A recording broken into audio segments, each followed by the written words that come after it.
What happens when we decide to think outside the box? Decide to unlearn things that might not seem useful any longer? To ask more questions and redefine our thoughts? Napkin Notes was started to explore ideas developed and undeveloped. To go on a journey and find what connects us all. What holds us back from getting started and what keeps us from getting finished. Chris Ruggiero has spent the majority of his life entertaining audiences. What started at a young age performing with his band for his community developed into appearances on television as a performer juggling across the nation. He's inspired so many with his podcasts, his book Just Go, and created a platform for musicians to share their creations called Between Dreams Sessions. He's a great friend, a powerful thinker, and inspirational creator. Here's our chat. So, the other day I was over at your house, and we were getting ready for your show. And you started putting together sandbags, which you refused for many months to have sandbags. Years. Many years. You don't like safety. You live on the edge. Yeah. And we went to the dollar store and grabbed several bags of rocks to put in those sandbags so that sand wouldn't get all over your apartment. Which already is pretty weird to begin with, I might add. But Rocks? it's okay. Yeah. Or the dollar store? Well, a little bit of both. That's a good life hack for film people, though. Because if there's sandbags, they leak sand. How many sandbags have leaked sand in your life? This became an issue. I think I saw someone talk about it on YouTube. So you took all of these rocks and started putting them in sandbags. Rock bags, we're going to start calling them now. Yeah. Except you did not take the rocks out of the bag and instead put them directly... Yeah, so the context here, I think this is hard to picture this visual. They were in small, like sandwich bag sized bags. Right. Like mesh bags. So like it would fit in the palm of your hand.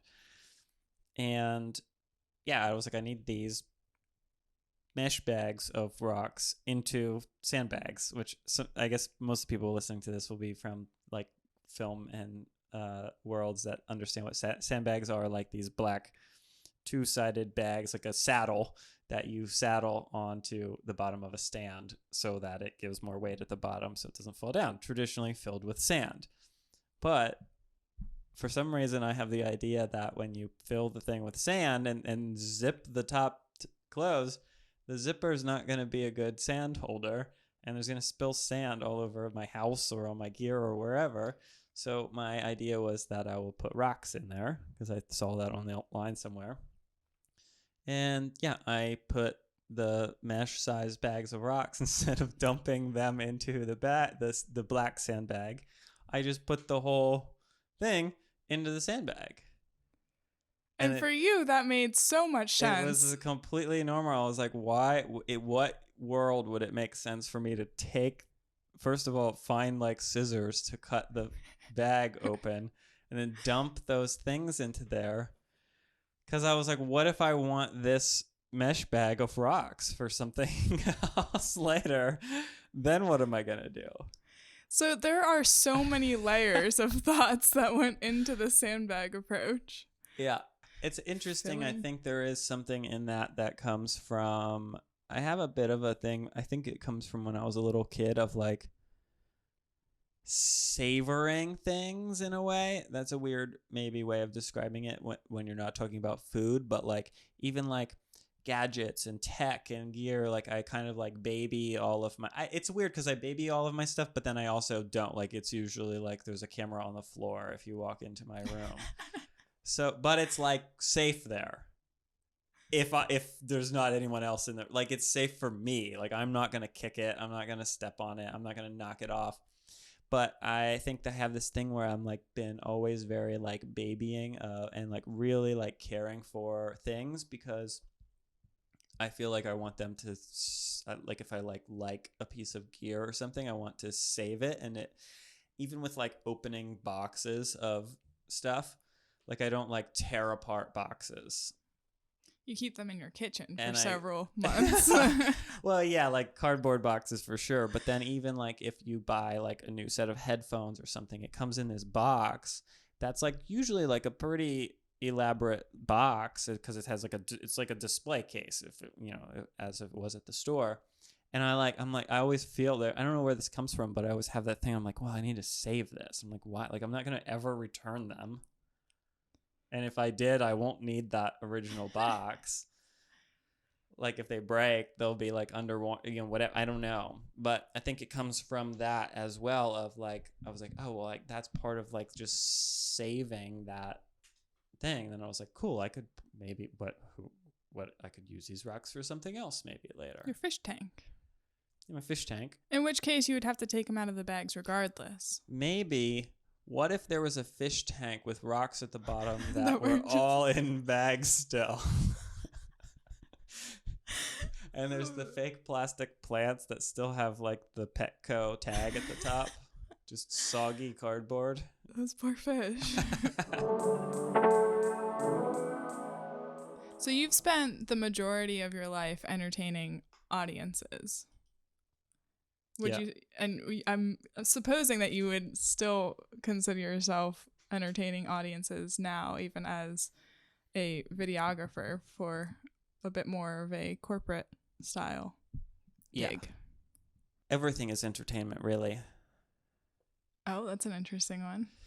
Yeah, I don't know that we've ever really talked about this, but I talk to a lot of other entertainers, and entertainment kind of feels like a silly thing to do with your life, except it's all, you know, I was talking to Scott Neary about this recently, about like what, you know, he's talking to helping entertainers, like traditional entertainers, do better entertainment.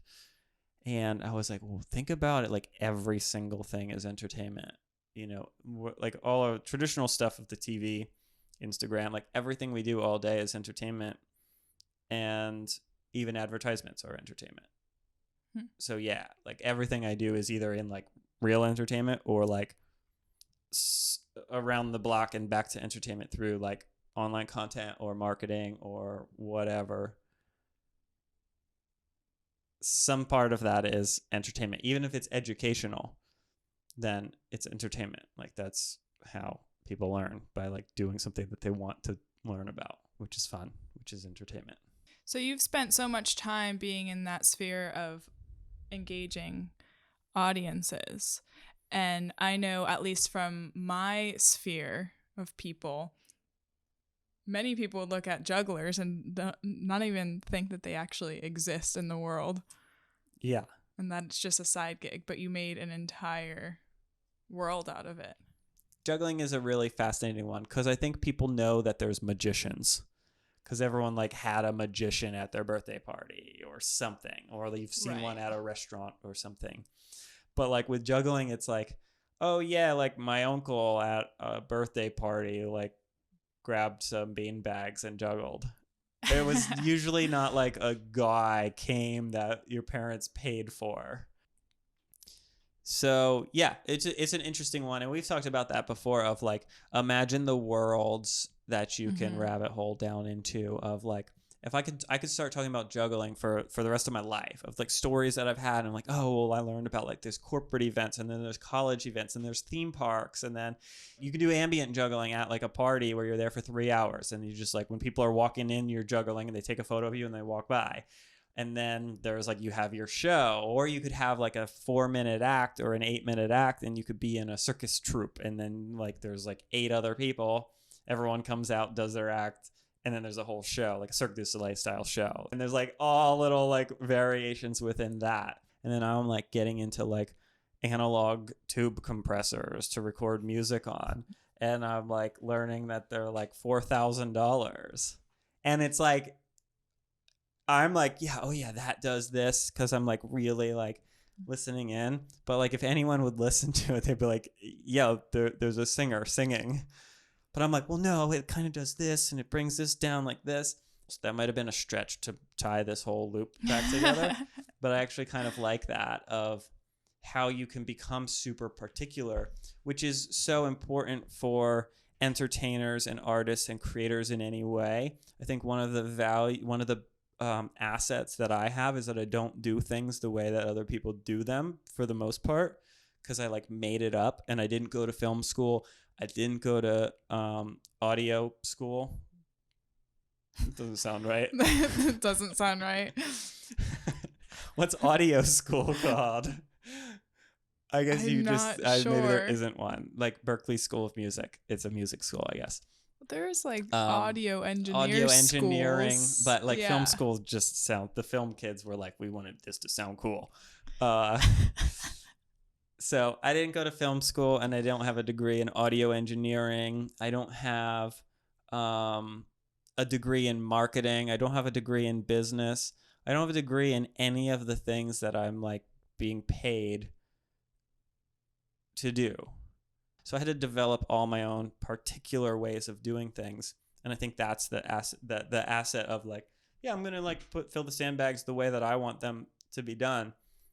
And all those minute details of doing that over and over, like, okay, what if I film like this and use this type of lens, but then like, this is a little weird that I'm lighting it like this, and I'm recording audio through like a field recorder that would traditionally be used on like films, but I'm recording music into it, and it's like all these little like things that don't make any sense. And if somebody would look at me, they would be like, "Why are you putting the rocks in the sandbags, first of all? And also, that's insane that you're not taking them out of the bags before you put it in the bag." But I'm like, well, no, this works. And like the finished product is going to be great, and the light's not going to fall over. So I never like tried to like fit in the mold of doing things the way that other people were doing them, because I was like, no, the finished product is going to be good. And also the finished product isn't going to look like anything that, or sound like, or feel like anything that anyone else has done, because I like did it some weird bootleg way. What would you recommend to somebody who's looking to get started with doing something and they see so many different traditional aspects of how it usually is done? How would you advise them to get started in their own way to make something uniquely them? When I think back to the initial days of like why I was interested in cameras, I needed to film things for my juggling show, and I wanted to film like day in the life, like vlogs, except, you know, I was thinking about it, and I'm still mad that I like wasn't like smart enough to commit to doing it a lot, because I was like thinking about vlogs like before vlog was a word. So I was like trying to find like, I remember like reaching out to like high school buddies that had like some sort of crazy cameras back then, you know, years ago. And I was like, let's do like day in the life of me as an entertainer. And it was like, that exists, of course, but like no one was thinking of it as online content, because like people weren't posting on YouTube every day. So the thing of like people wanting to do their own thing, and there's all these like traditions and things around it. It was like, I didn't know how to film a juggling show, but I like got one of those like flip camera things that was basically like a crappy version of a phone camera, like before we were carrying iPhones around. And I remember just like, and it was really cool. You just like push a button and turn it on, and you would just be like filming.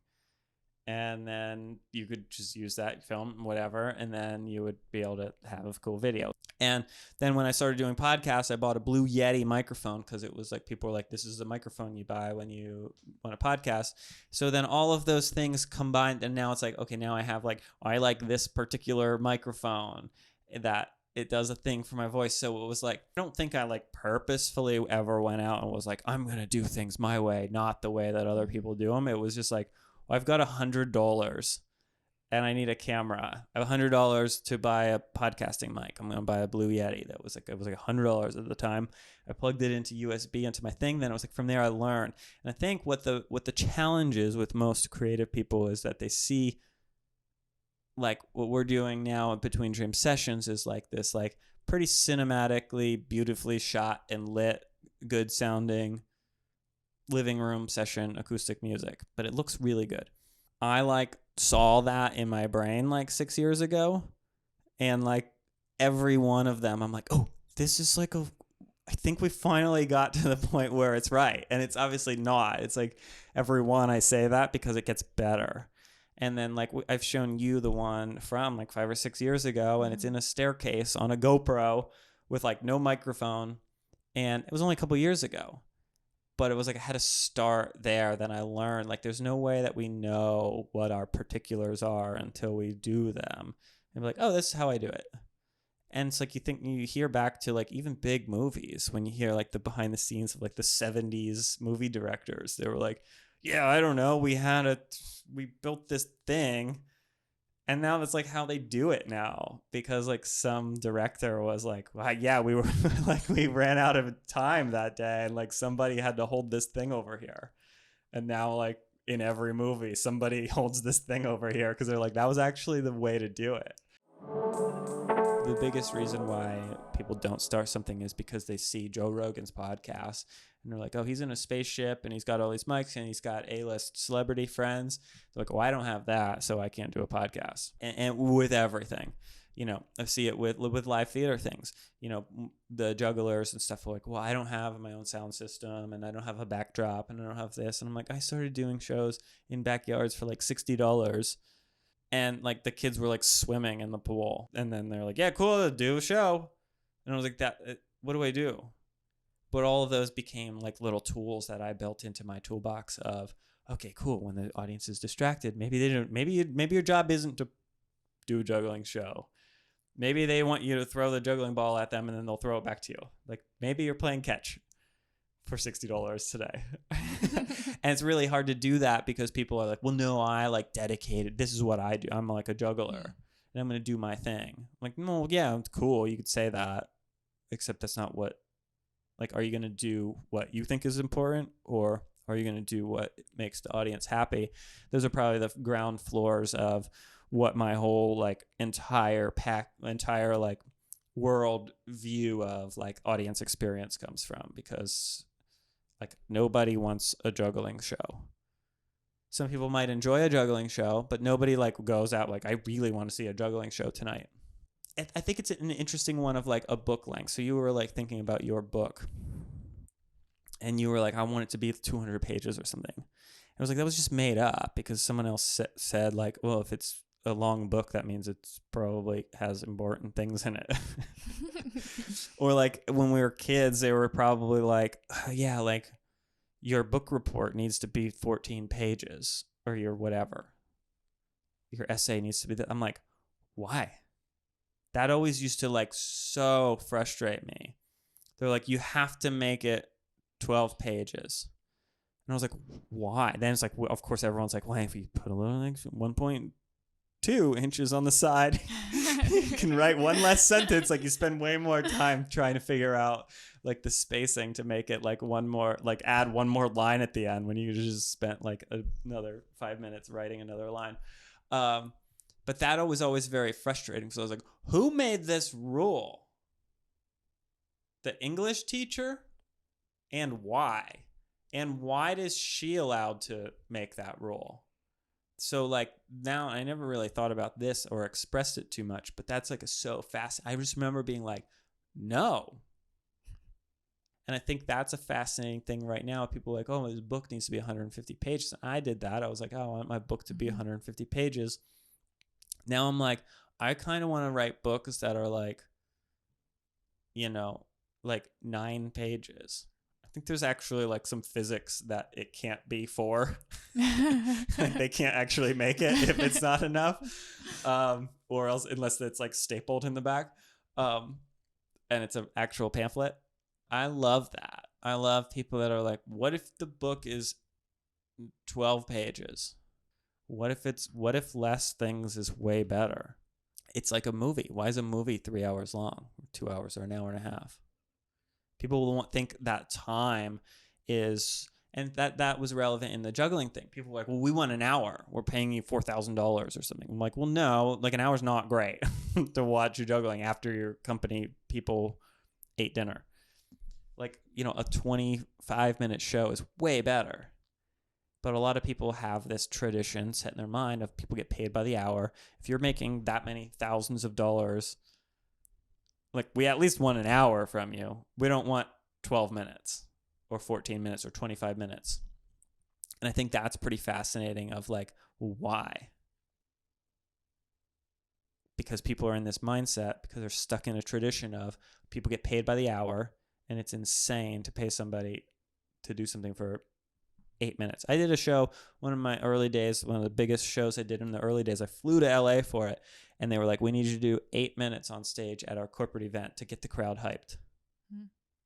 And they paid enough money for me to fly to LA, rent a car, do all this stuff, get paid. I stayed in LA for a week, flew back home to Pennsylvania. And that was a big opening thing for me, because every other show I always did when I was performing at colleges were like, you need an hour. Like, that's what it is. And I was like, why? That's just what we have, an hour slot for entertainers to come in. And this company was smart enough. They're like, no, like, that's really bad. Because like it was like a sales meeting or something. Like, we need you to come out and like hype the crowd up and like get them excited. And then the CEO's coming out and he needs that energy. Like, they're going to lose the end. You're going to get, we know you can do it in your opening bit. And then that's it. You know, and that was a really cool thing. Super relevant in all of this of like, okay, so what's the tradition? Why do we do an hour show? What if it's 4 minutes? People are like, well, that's crazy. You're going to get paid that much money for 4 minutes? Like, yeah, because it's going to be better. Somebody calls you and says, hey, I need a logo made for my company. You say, okay, cool. I charge $25,000 to make a logo. And then they say, okay, seems like a lot. So how long is it going to take you? Like, I don't know. I'm going to just need to work on it for a little while. I'll come up with something this week, show it to you. Maybe that'll be done. But if not, I'm willing to work for the next 6 weeks on it to make sure it's right for you. Which one's better? That it's done tomorrow? So like, what's better? Like this tradition of like, oh, like what's your rate per hour is insane. Because it's kind of better if you just can do it in 10 minutes and give it to me right now. But that person's going to be like, well, that's kind of crazy. I just gave you $25,000 and you just did a thing on a napkin. Like, yeah, but it was way better. Now you can go make money with your logo tomorrow. But for some reason, people feel like, whoa, they spent 6 weeks on it. They earned more money. Well, they just did it. They're way worse at it. It took them 6 weeks to get there. So that is like a great one of like, what's this tradition of spending time for no reason? Like, more time isn't better. More pages in your book isn't better. A more expensive camera that you're shooting on a thing isn't better. It might be. It might not be.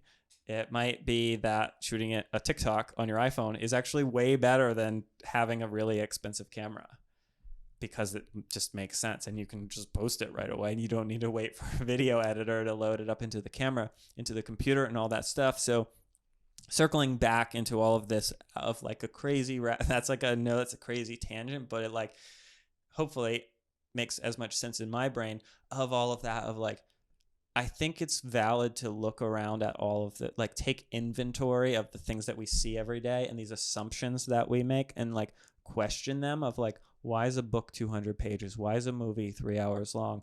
Why do cameras cost so much? Why do graphic designers cost so much? What do I get paid more if it takes me longer to do this project? And why? Like, I should get paid way more if I could do it fast. But that's like a uphill battle to most people that you talk to, especially clients or something. So yeah, I think like seeing the surroundings and being like, I see that all the time. I'm like, why is that like that? And then I'm like, well, I could just do that differently. And I think a lot of people have that, but then like, I don't want to be like society shuts you down, but like, it's true. Like everything around us is like, no, that's how you do it. And then like, and if you do it weird or different, people are like, yeah, that's weird. And then you get punished for it. So I was just always kind of just like, screw everyone. If I want to do it this way, I'm just going to do it this way. And then like a lot of people are like, yeah, that's not right. And I'm like, okay, cool.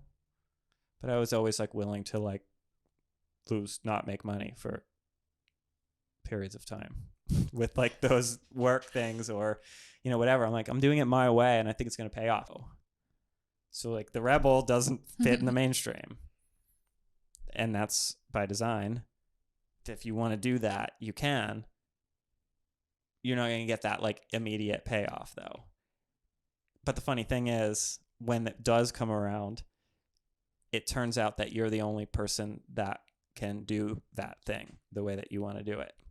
And then clients or whatever, or your audience is like, oh, we didn't like the way the books were 200 pages either, but everyone was writing 200-page books. If somebody wrote a book right now that was like, hey, it's $4, it's 4 pages, and it was 200 pages, we edited it down and put the 4 pages that are the most important, I'd be like, that's worth more to me. I'll pay $20 for that book. Not because it costs more to make, but because it delivers more value to me as an audience. So I think about that all the time, obviously, after a rant that long. Like, just like every single, like, and it's like sometimes crazy for me to like, just like all day long, I'm thinking about it. I'm just like, why is this, this is insane. I think the quote normal things are as insane as some of the things that I do, like of you thinking that me putting like that was so super normal, and there's like just everyday things that I think are insane as that appeared to you. I think that it's not a mindset. We all have it, but what we don't all have is the tendency or the likelihood to do the actions that reflect that mindset.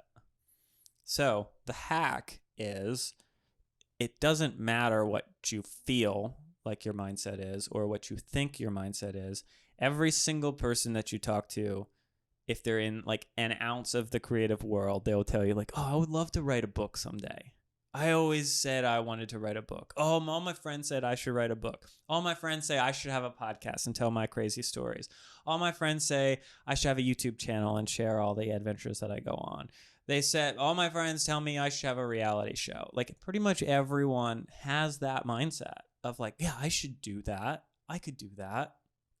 So the growth mindset isn't the problem. Everyone, no matter what world people are living in, they've had those thoughts. What they haven't had is the tendency to take the action. So in the book Just Go, which I made in 2015, is exactly that.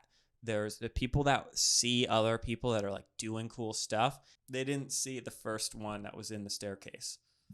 And they didn't see all of the first things of me buying like 15 different mics between then and now to get to where I want to be.